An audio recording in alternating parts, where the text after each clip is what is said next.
n8n is an open-source workflow automation tool that lets you connect apps, APIs, and custom logic into repeatable pipelines. Think of it as a programmable glue between services, like Zapier, but with developer-level control and the freedom to self-host.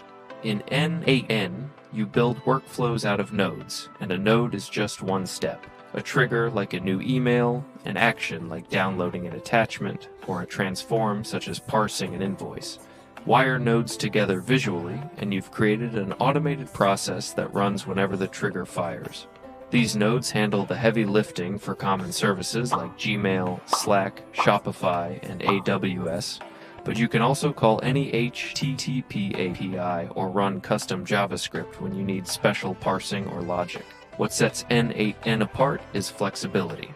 It supports conditionals, loops, and code nodes, so you can cover weird edge cases without forcing you into a one-size-fits-all product. Because it's open source, you can self-host for data privacy and avoid vendor lock-in, or use their cloud offering if you prefer convenience. There's a growing ecosystem of community nodes and templates, so you rarely start from scratch.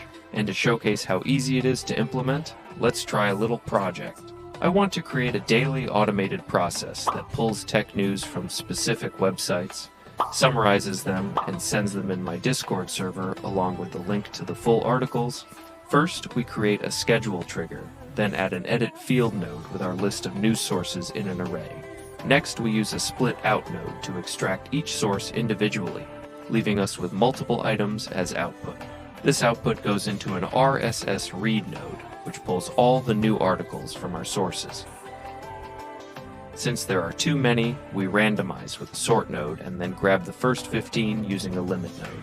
Now the fun begins. We connect a basic LLM chain with a prompt to summarize the contents and link to the real article. For this, we grab a free API key from Google AI Studio to use the Gemini chat model.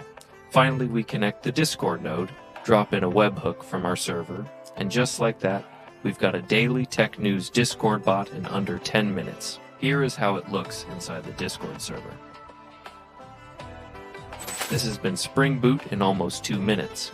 Thank you for sitting through yet another tech rant, and if you enjoyed it, leave a like and subscribe to become a fellow codehead.